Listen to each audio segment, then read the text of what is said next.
Welcome to David and David on Real Estate. Join us as we explore the ins and outs of the real estate market. Good morning and welcome to the David and David on Real Estate podcast. We are on episode 77 today. Good morning, David. Good morning, David. Nice to see you this morning. You too. You too. Pleasure as always. And today we're jumping back into topic of power of sale, a couple loose ends to tie up, and we're going to be diving a little bit deeper today, talking about it from a listing perspective, all the different logistical things that have to happen and coordinating that has to happen when you're dealing with the lender and when you're actually representing the lender in the power of sale, because it's a very different process and there's a lot to it. And it, as you said, David, before we pressed record, it really depends on the sophistication of the lender, whether they've done this before and whether they have a system in place of what that actually looks like. But I wanted to talk through this process because I think it's really important for realtors when this sort of opportunity presents itself, for them to really understand the different moving parts and what their role is in the process as well. Yeah, so let's break it down a little bit, because I think it was 2 episodes ago that we discussed the power of sale. So what it is there's a mortgage that's been granted. A lender, whether it's an institutional lender, it's a bank, trust company, whatever the lender, or it might be a private mortgage lender. Somebody has lent somebody to money to a homeowner secured by a mortgage. Mortgage goes into default for whatever reason. They lost their job, they can't make the payment, the interest maybe is a variable rate mortgage, maybe the interest just became prohibitive, it's a cash flow situation, there's a whole bunch of reasons, but these are real reasons in the economy right now, more so now than the economy that existed 6 months ago or a year ago.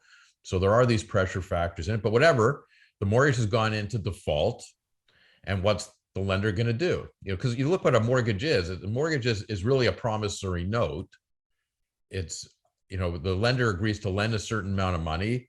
The borrower signs a document, which is a mortgage, which says, I promise to pay you back with interest on the following terms and conditions. And that as security for that promise, they register a mortgage on title to the property. And the reason you register is because right in the terms of the mortgage, it says, if there's a default, if I can't pay you back, then, or another default, maybe I didn't insure the property, or maybe I did, committed waste to the property, there's another default. If there's a default, then, one of the remedies that the lender has is to sell the property to get their money back. So the lender has different options. The lender can just sue the borrower and any guarantors that there might be and say, okay, you're in default, money, the mortgage is now due, you got to pay me, and if you don't pay me, then I'm gonna I'm gonna sue you, and I'm gonna get a judgment to try and collect against assets. But they've already got an asset, they've got security on the mortgage. So one of the ways they could do is they could just sell the property, and if they sell it, they can recover all their debt, their principal, the outstanding interest, penalties, their legal fees for going through the process. They're going to pay commissions out of it. They'll pay anything like outstanding property taxes, utility bills. And then whatever's left, they have to account back to the borrower if there's any equity left, or to any other encumbrancer that's behind them. They have to account back. Now, the process might eat away any equity, and there might not be anything for anybody behind them. So that's basically the process. Okay. So if you're a sophisticated lender, you're a bank lending money, you have a system in place, you know what to do. It's done this before, it's not your first rodeo, right? So right, you've got a whole department set up for these things, right? And they've got a law firm or more than one firm that's available to them all the time that does that type of work for them, and it's more systematic in terms of how they're going to go about it. If you're a private lender, most lenders don't want to be selling a property. Most of them want the mortgage to stay in good standing, come up for renewal, get renewal fees, eventually get paid out, use the money, advance it somewhere else in the next mortgage. But they got to get the money back. So they got to go through a process. So a private lender is going to go through a process. They're going to need to sell the property. So after they issue, they need a lawyer first, because the lawyer's got to issue the notice of sale, which is notice to anybody that has an interest in the property that there's a default. And if everybody's sort of given an opportunity for 35 days after receiving this notice to redeem, put it in good standing, failing which the lender is then free to go ahead and sell the property. So now they need an agent involved. They got to market the property, right? Which is where you sort of wanted to pick up on this conversation, because like, what's the role of the agent in getting involved on these things, and how do you go about listing and things like that, right? Yeah, and David, there's a lot of liability involved here, right? You're dealing with, either a big institution that has a lot of money, that has, a lot of resources. You're also dealing with the defaulting party. And, that party, I mean, at the end of the day is there, they're going to lose some money here. There's going to be lots of fees. There's going to be lots of lawyer fees. They're not going to come out of this whole, right? There's going to be some losses here that they incur because of going through this process. So you, as the professional representing the lender and acting on behalf of the lender and helping the lender further their initiative, you have to make sure that you take certain steps and follow certain procedures to ensure that the best and highest possible price is obtained for the property, and that you represent all parties to make sure that you further everybody's agenda to the best of your ability. And that's sometimes not easy, not straightforward to do in some of these very complex situations. So I think it's really important that we dive into this situation and really explain from a logistical point of view, what steps a professional, a real estate professional should be taking to make sure that that happens in the best possible scenario for all parties. Yeah, and the worst thing that an agent might do is say, oh, I've got someone that I know will buy this property because they can get it get a bargain on it, and I know someone looking for a property, and we can just sell it to them and and get it done really quickly or something. Like, that's the worst thing you can do if it's a power of sale, because there is this obligation to account for everybody that's behind the lender in the process, starting with the borrower and the borrower's spouse and any other potential claimant behind that. Anybody that you'd be giving notice to in the process is someone you have to account for what happened to the proceeds. So if there's a second mortgage, a third mortgage on the property, or a construction lien claimant that may have registered against the property, or anybody else, even CRA, might have an interest because there might be outstanding taxes or something like that. So and the city, because there might be outstanding property taxes or utilities outstanding. So there's other interested parties. But when the property gets sold by whoever's selling their power of sale, they're cutting out the interest, and it might be eliminating completely because there might be no money for any of them. So, and for those that there might be some money, the question is how much money. So there is this duty to account. So yes, they have the right to sell the property, but everybody else that's involved in the process behind them has the right to challenge them to say, hey, what process did you follow? So you didn't cut us out completely, or that you maximized at least what's available to us that are behind the lender that's selling the property. So that's a really important thing. So that's why the process is so important. And that's why an agent can't say, oh, I got a guy who will buy this property in 2 seconds because they're looking for a bargain. No, because now you've undersold the property. You didn't go through a proper process. Okay. So what the agent should be saying is, okay, we need 2 or 3 appraisals done, because we've got to have this to really, it's not just my opinion as an agent, what I think the property is worth based on me, looking and doing some valuations. That's one, but let's get a couple others, from different perspectives. Because after you got 2 or 3, then you got an idea of what you could really sell it for, but you've got that as evidence in your back pocket for down the road in case you do get challenged. Now, right? David, is that standard practice on every single power of sale? Like, is it standard? And the other question I have is, would the lender do those appraisals even before the real estate agent is involved, or is the real estate agent involved in that process? Well, again, it depends on who your lender is. If it's an institutional lender, they'll have their own appraisers in house that are doing that process, and they might even be taking, like, want an independent appraiser that's not an in-house person doing that, because what they're trying to do is protect themselves from any challenge after they sell the property, saying, hey, you didn't sell it, you didn't expose the property properly, or you sold it to the first guy that came along and you didn't go through a proper process, and I think you could have had more. Therefore, all those people that are behind, they have the right to sue the lender, okay, to challenge them, and say, after they get the accounting, say, no, you didn't do your job properly, you didn't expose the property properly, what was your backup, why did you list it for $1 million? Let's see the appraisals. Do you have 3 appraisals that said it should sell for $1 million? Because our evidence the other evidence might be, we could have evidence that we're going to show a judge that it was worth $1.1 million at the time, and why did you list it for $1 million?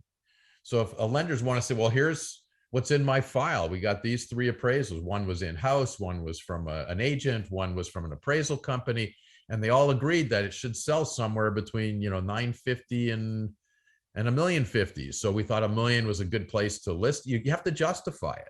You have to have the evidence in your file to justify it. And if you do that and then you expose it on the market in a multi-list, it should go on an MLS every single time. You want to expose it just for that reason. And if it turns out you only got 900,000 after you exposed it and it was on the market for a while, then it's too bad for everybody behind it, because that's what the market dictated at the time. You got one offer, it was on the market for a long time, and you took the offer, but you can satisfy a judge that you did your job. Yeah, just to segue a second, I have a story to share here.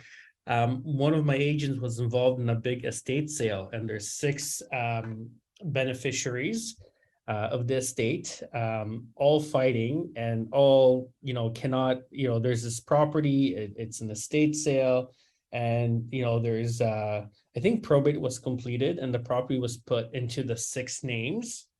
And now they're fighting about, who should list it, what price they should list it at.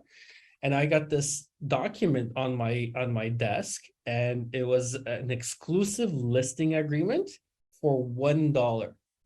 And I picked up the phone, I called the agent and I said, listen, this is not happening. Like, we can't list on an exclusive listing agreement for $1, because that presents so many different issues and challenges about, proper exposure and what the proper price should be. If you want to list it for $1 in the MLS and kind of let the market dictate value, completely a different story, and I would be supportive of that. But to list for $1 in the exclusive side, when there is 6 siblings fighting and not agreeing on anything, to me it was just absolute insanity, and I didn't allow the listing to move forward.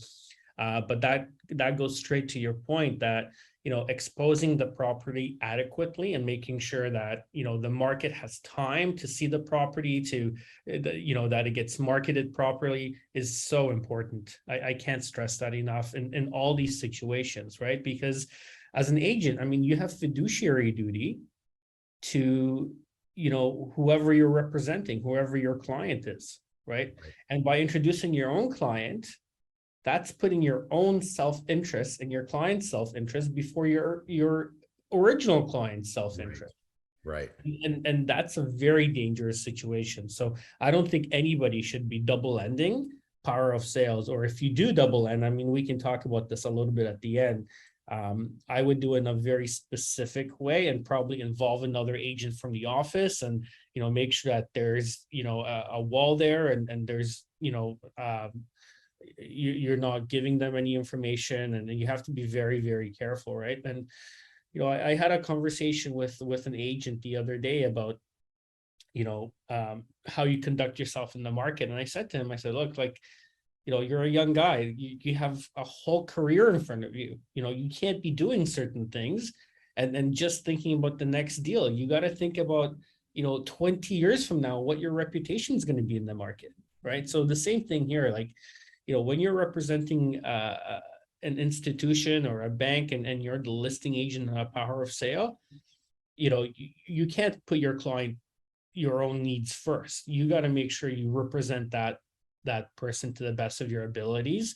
And if you do have a client that's looking for something similar, of course you can show it to them, but you have to be very careful about how you proceed forward.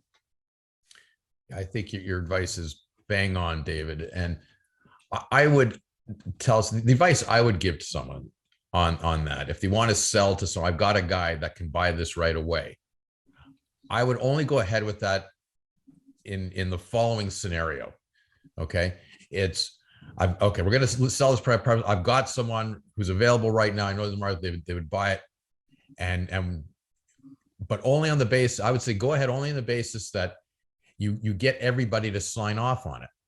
You full disclosure, you go to the borrower and say, hey, I've got a guy who's going to buy this property for $1 million. We think it'll sell for about $1 million, whether you sell it or the bank sells or the lender sells it, it's around $1 million. Okay, might be 975, might be, but it's around. We got a guy who's prepared to pay that right now for a quick closing.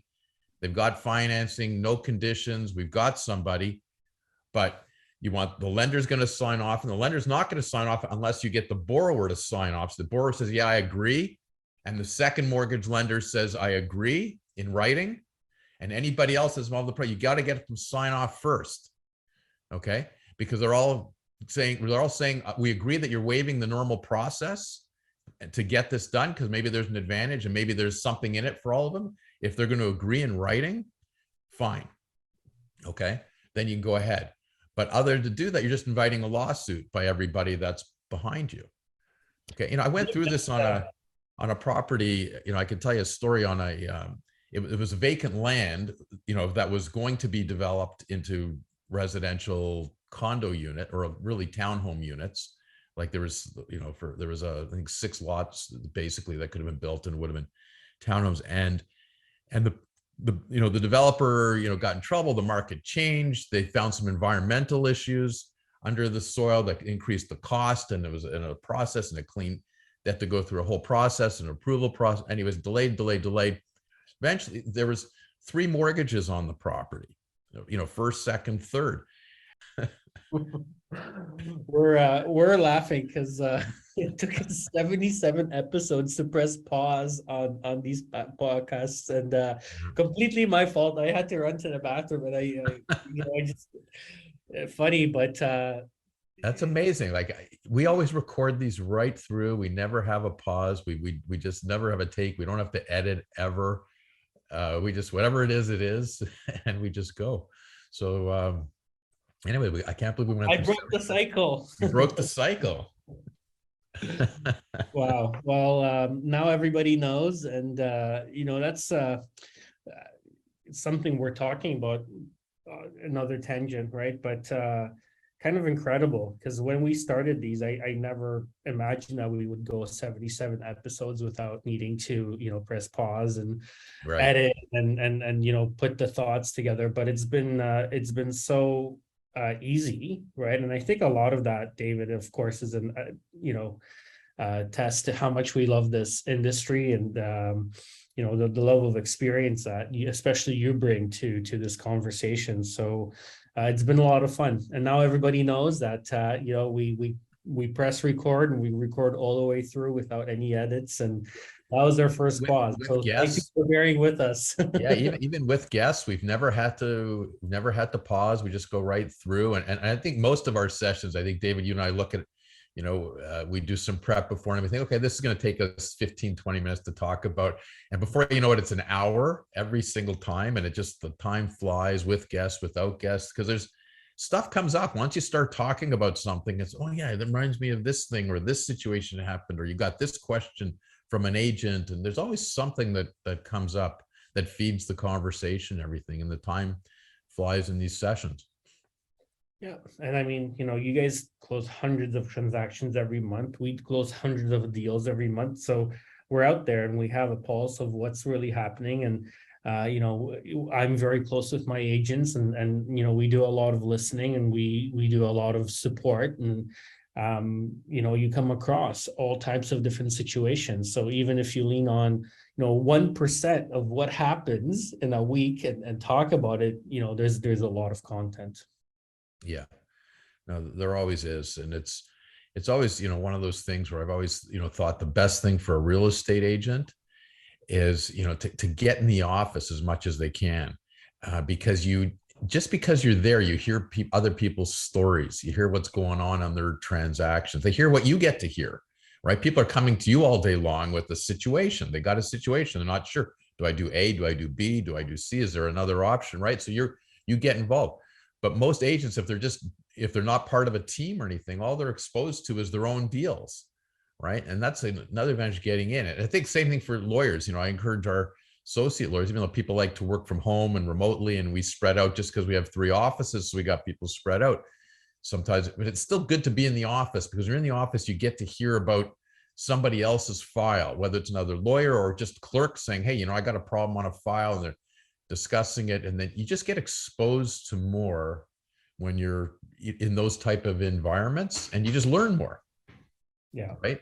Sure. And you bank it, you put it in the back of your head, and at some point it comes in, you need it at some point in time. Yeah. Yeah.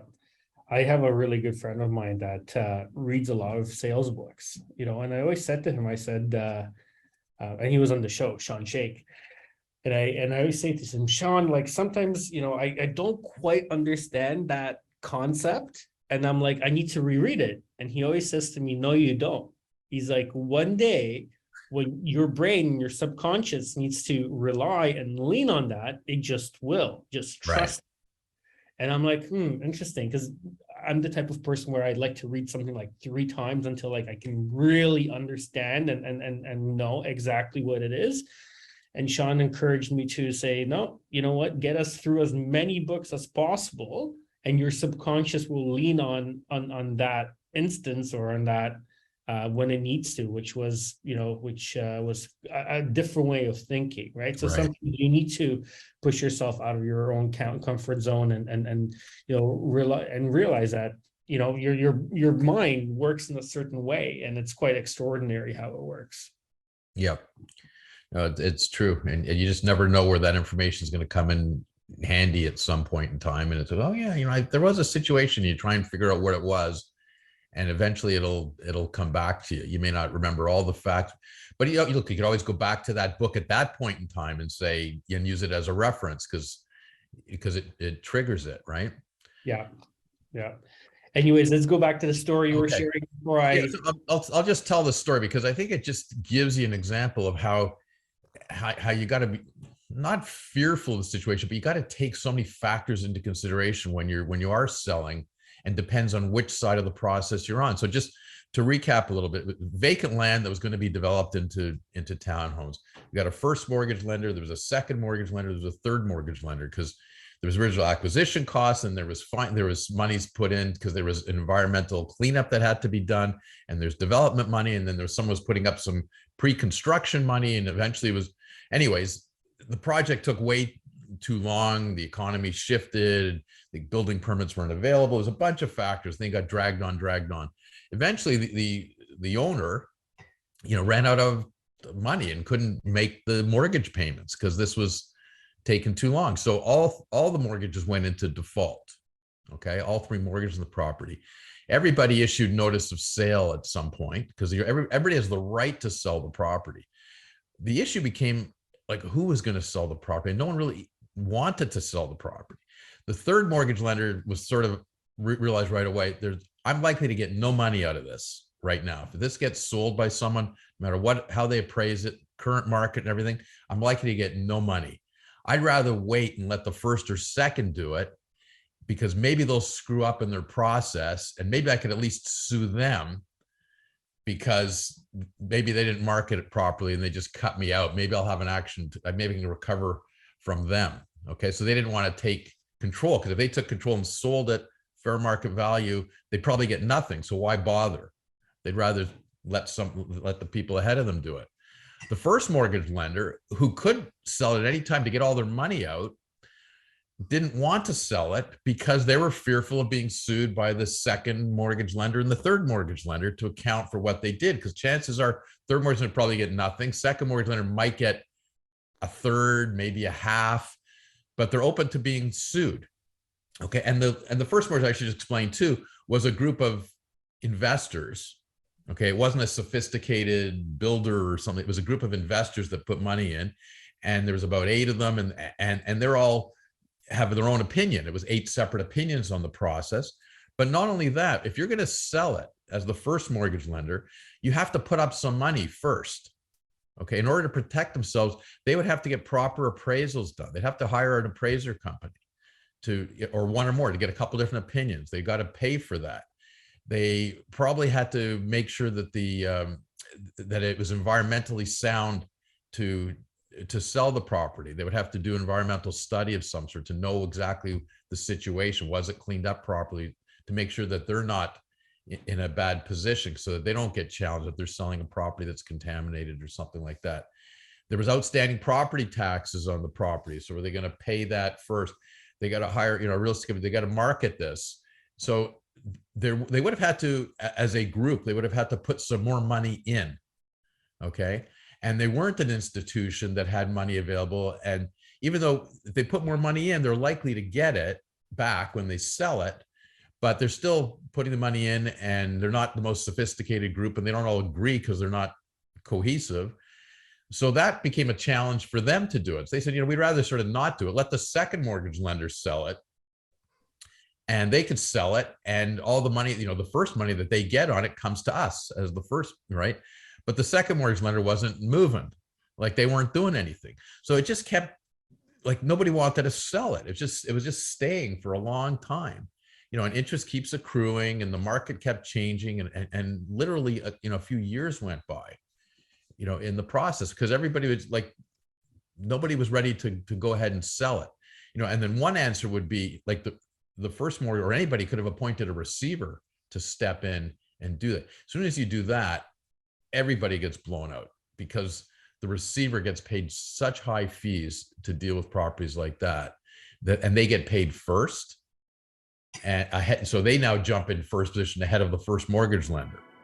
And receivers, like, the bill goes up so fast. So that wasn't really a good option either. So it's just, but it sort of brought in all the principles of what happens when you sell, because you do have a duty to account to those that are behind you. So you have to be really careful in the process. So as an agent, you got to know who your lender is. If you're, and that was sort of your first question. If you're the agent that's being retained by Bank of Nova Scotia as a first mortgage lender, it's a little different than if you're the agent being retained by a private mortgage lender, who got stuck and they're not that sophisticated. David, I love this story because I think it brings into light like everything that we were talking about power of sales. And there are a lot of moving parts and a lot of logistical things that have to be accounted for. Love the fact that, in first position, you had a group of investors, 8 of them, who were not very sophisticated and who clearly didn't really understand the process, nor were they willing to put money in. And that was, a big part of the stagnation. Right. The second person didn't want to initiate power of sale proceedings because they knew that, hey, I'm going to do all this work. The liability of being sued is so much higher. I'm not going to get the majority of my money back anyways, because we're in second position, not in first position. Why go through the hassle? Like there's going to be a loss here no matter what happens. Right. And maybe they were hoping that, the original seller or the property owner brings everything into good standing, which is, a possibility as well. We don't know that side of the story because, they're not our clients, but maybe there was a small possibility that happens as well. So lots of different moving parts, but I think your example does a really good job in illustrating the sophistication of the lender, what that means in the transaction, the fact that you have to have deep pockets because anytime you lend money, you have to be careful to, or you have to be willing to basically put more money behind your money to get your original money back. Right. Right. And I think Right. that's the concept that, a Even lot if of, you're at first and you're likely to get it back because there's enough equity there.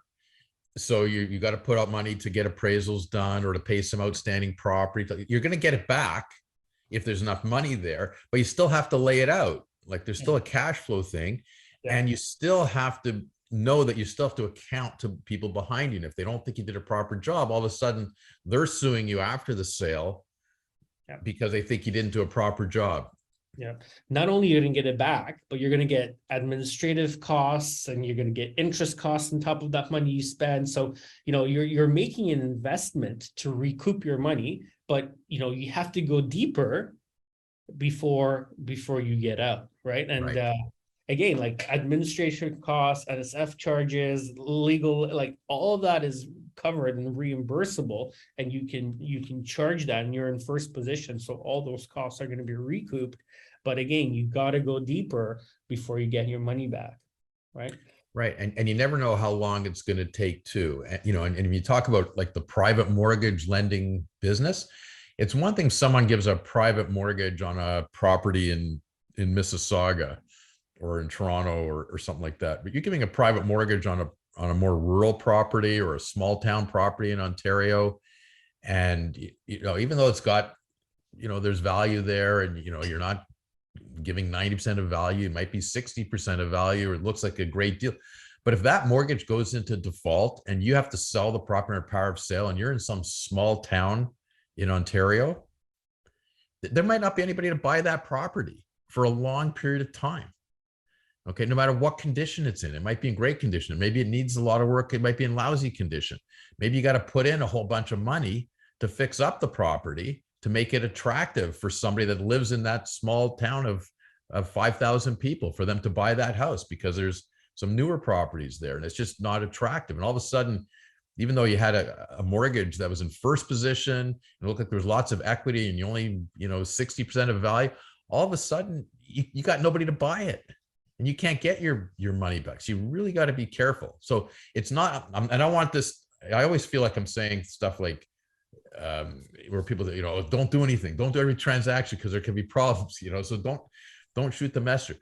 But it's just a question. It doesn't mean those are bad things. But you have to think about all these things in advance and understand the market that you're going to be in, right? Because if you do have to sell a property, not always so easy. Not all properties can sell it. And sometimes you do have to put more money in, just like a homeowner would, right? To declutter, to stage, to get the curb appeal. No different. If you're selling under power of sale, a lot of times as the lender, you're going to want to put some money in to fix it up, to be able to sell, to make sure you get your money back. And you could do that.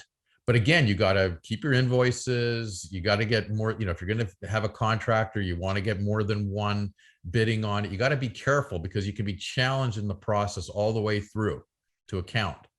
So right. You got to do it. But sometimes you got to consider, do I have deep enough pockets if I have to pay outstanding property taxes, to fix up, the curb appeal issues before selling, right? Because you want to be in the business of, of lending money, selling a property. You don't want to be in the litigation business. No, we always say that litigation business is not a good business to be in, right? It takes a lot of time, a lot of money, and that's going to erode and cause a lot of gray hairs on your, and then you're in front of a judge who you never know how they rule. Like they might be having a good day, they might be having a bad day. You just, it's completely out of your hands. So you definitely don't want to go that route. David, we don't have a lot of time left, but let's just really talk about the logistics, because I think the logistics are really important, right? So yep. How close is the real estate professional working with the lawyer's office and the lender on this transaction? Yeah, it's extremely close. Okay, because they got to be involved in the whole process, which is different from a normal transaction. Like a lot of times you're just selling a property for a homeowner. A lot of times you don't need me as the lawyer involved in that process until the agreement's signed, unless a condition or something, an issue comes up in the negotiation. But most of the time it's no, the agreement's signed. We need a lawyer to act on the closing, and away you go. Very different when in this process, because you have a lawyer involved issuing the notice of sale, first of all, right? To making sure that, so they got all the information correct from the lender, because you have to issue the notice first. right? You have to issue the notice of sale to the proper parties and search title and make sure you're giving, so you're involved right away. But even before that, sometimes before you even issue notice, so sometimes there's a demand that's made, like a letter that's being sent saying, hey, there's a default. And if you don't fix it in the next 10 days, then we're going to issue a notice of sale, because usually that's the process. So you have to get the lawyer involved. The other thing that a lawyer is going to be consulted with is do we need to get possession of the property in order to sell it? Do we want to issue a statement of claim? Are they agreeing to show the property? Do we have something in writing? Is it vacant, or is there a tenant there? Is the homeowner moving out anyways? Do we want to show the property? We may want to fix it up. Do we need possessions? We might have to issue a statement of claim before we issue the notice of sale in order to get possession of the property. So you really have to have the lawyer involved, day one in this process, which is very different from a regular sale process. And then from that point, it's every step of the way, because we want to make sure the agreement's drafted properly, that's available, because basically the seller is going to say, this is the form of agreement. Anybody wants to buy this property, this is what you're going to sign. Fill in your name, put the closing date, put the price you're prepared to offer, don't touch anything else. Right? So they give you all the forms, all the agreements, all the forms to use. Yeah. A lot of times when you look at it, you just, there's a lot of warranties and representations and even titles being adjusted, and there's a lot of crossing out that happens, right? And then there's this long Schedule A. So, you're using the lawyer forms, you're using the lender forms, if it's a very sophisticated lender. The other thing you have to make sure is that you got to give yourself an amount of time to make sure that the lender and the lawyer have a chance to review any offers to respond back. So a lot of the times these lenders and lawyers are working 9 to 5, Monday to Friday. They don't work evenings, they don't work weekends. So as a professional, you just have to really there's lawyers that only work 9 to 5. I've never experienced that. Well, your office is the exception, right? But you're dealing with Gowlings. They're not going to be responding to you at 7 p.m. at night on a Friday evening, right? Right. Your office is excellent in terms of response, but that's the exception. That's not the norm, right? Right. You just really have to be cognizant of all those things. Right. There's all these different factors. And timing is always an important factor too. But that's why these things don't generally happen on a rush. It's okay, today's day 35, the notice period is over. We got an offer in, boom, let's go. No, that's when you start the process. We got to expose the property for a period of time. We might have offers come in right away, and they might say, you know what, we don't want to accept anything yet because we have other parties that are showing interest that want to come and see it. And if we short circuit the process, it opens us up to challenge. So sometimes they got to slow it down a little bit to make sure that it's exposed properly, and they take the offers in, and they deal with the various offers and stuff. And the other thing we talked about a little bit last time we did it, is something there's more than one party trying to sell the property. Okay. The borrower may have decided also, I'm prepared to sell the property and I'm going to do it. And now you got a lender trying to sell the property, and it's like, who's going to sell first? And, maybe there's a second mortgage lender, that wants to do it too. So they all got to talk to each other a little bit. Yeah, right. And they might agree for a period of time. Sometimes a lender will say, okay, if you're really selling the property, we're going to give you, even though our notice period is up, we're going to give you a couple weeks to try and sell the property. If you can do it, great. Show us a firm agreement. In the next couple of weeks, we'll hold off. Yep. Right. But they're going to hold off in terms of the power of sale process, but all their fees and interest and penalties. Oh, that's all going to get paid. Keep accruing, right? That's not stopping. It's just right. They're stopping the actual power of sale proceedings, right? Right. So, and again, if you're a realtor representing that sale, the actual homeowner, closing date is so important, right? Because you need to get that process dealt with quickly. To make sure that the bank gets paid as quick as possible. Yeah. Now, you are right. Sometimes if you're an agent acting for the owner trying to sell the property, you only want to go so far until that the lender has agreed to allow this. Otherwise, you're going to spend a lot of time and effort trying to sell this property, and it might never happen. You don't get a commission. You don't get anything if your transaction doesn't close, if the lender ends up selling the property. Right. So from an agent's point of view, you want you want to ascertain that the lender, that you got some cooperation from the lender, or what their process is, or how far into the process they are before you start committing to getting in there to try to sell the property and spending money on staging and marketing and things like that, when they could pull the rug out from under you. And if they do, you're standing there, with nothing. Right, because David, correct me if I'm wrong, but the homeowner cannot sell the property if there's outstanding money unless he has the money, the shortfall amount in cash to pay all the other people, unless they Yes. agree. And I mean, they would probably never agree to this process, right? Well, sometimes they do. If there's a shortfall, you got to do that math in advance, and you got to go back to whoever might be on the short end of the stick and say, hey, look, we're going to sell the property. Here's the math. Okay, here's the value of the property. Here's what the first mortgage gets. Here's what the property taxes are that are ahead of you. Here's what CRA is owed. Here's what the commissions are to pay it, and the legal fees to pay it. At the end of the day, there's only this amount left. So, will you accept that amount to go to you and agree to this process? Because that's all you're going to get.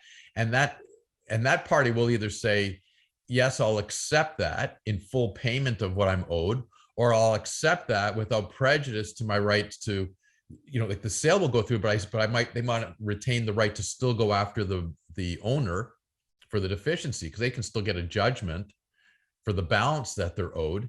And that might sit around for 5, 6, 7 years. At some point, they might be able to collect on it because maybe there's other assets, but they don't necessarily have to give up on that. But they could say, we'll accept X dollars and allow your transaction to close, but without prejudice to our ability to, like, we're not forgiving the balance of the debt. We want to go after, or we want the owner to consent to a default judgment for the balance or something like that. But you do have those conversations. So you got to do the math. But if the math shows you're not going to get paid in full, a lot of times those people in those subsequent positions will agree to it. Yeah.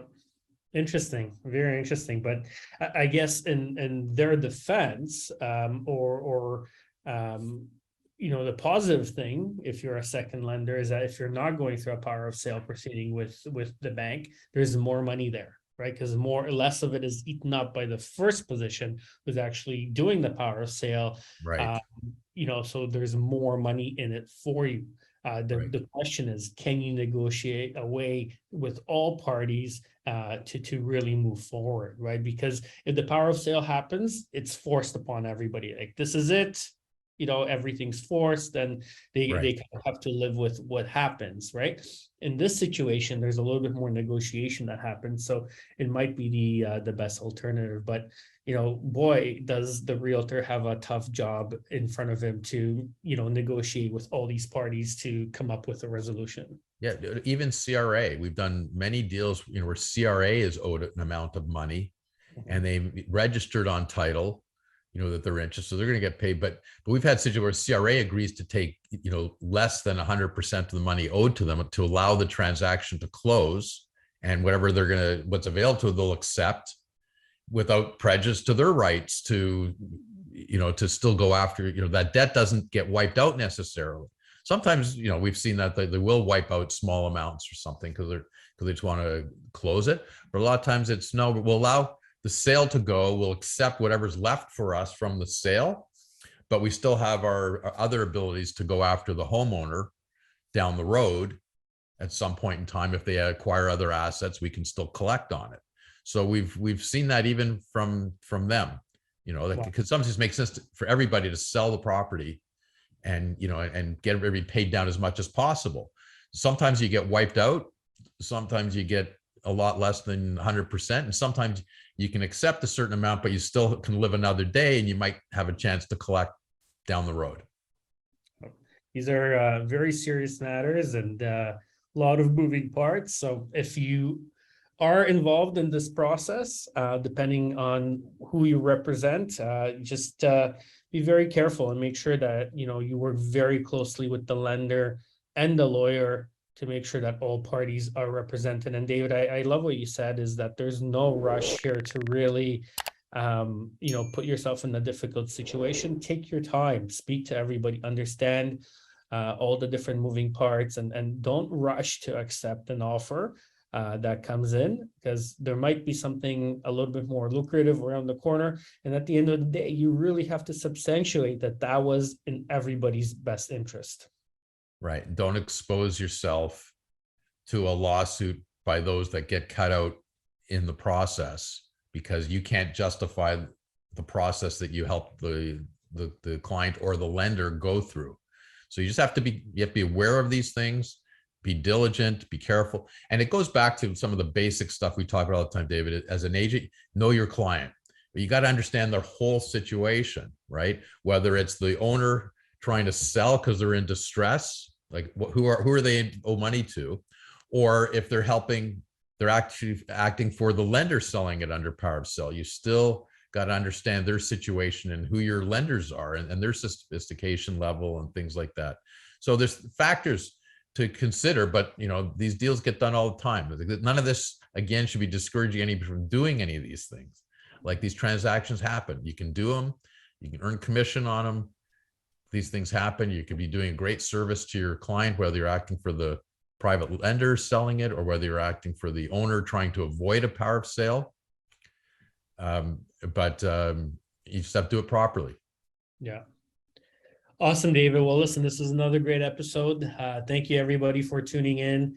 The unfortunate part of the matter is that we are going to see more and more power of sales moving forward because of a current economic and market condition and interest rate rising. So, David, Korman, and I, we just want to see everybody feeling more comfortable, confident, and to educate you guys so you guys can navigate these situations more flawlessly and really understand all the moving parts. So thanks so much for joining us, and we'll see you guys next time. Thanks, everybody. Thank you.